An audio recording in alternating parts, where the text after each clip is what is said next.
and we're going to be relentless until we capture these people.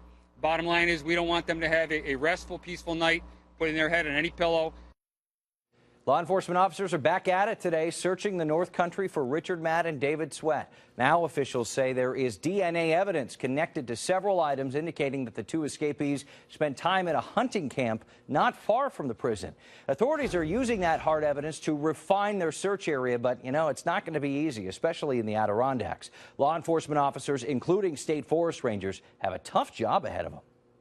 Adirondack Park is the largest wilderness area east of the Mississippi River. When you're surrounded by nature, finding two killers on the run has its challenges. Forest rangers are assisting in the manhunt for Richard Matt and David Swath.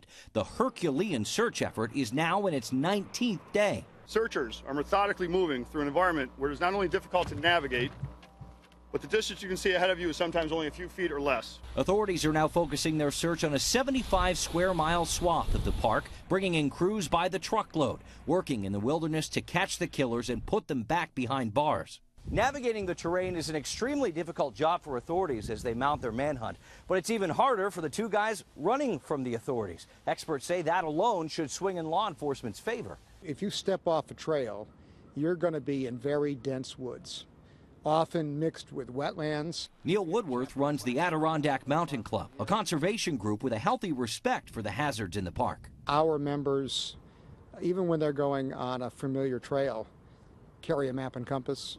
Many of them have global positioning system, equipment with them. Authorities are hopeful the advantage pays off quickly, but they're mindful of the work that goes into this massive manhunt. If you don't know where you're going, and you don't know where the trails are, trying to move cross-country is very difficult. And that's an understatement. Locally, we learned today the Washington County Sheriff's Office deployed a team of tactical officers up to Franklin County to help with the search. So far, investigators have fielded more than 2,200 leads, and while there are more than 1,000 officers up there right now searching, they are still asking the public for help, urging the folks who own cabins in the Adirondack Park to be on the lookout for anything suspicious. Meanwhile, prosecutors are revealing more information about how the two men got the tools they needed to escape.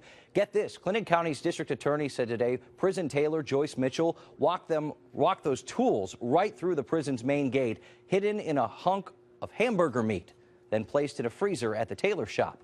Prosecutors say Mitchell then had a prison guard take the meat to the inmate cell area. Mitchell, as we know, is charged with helping the two men escape.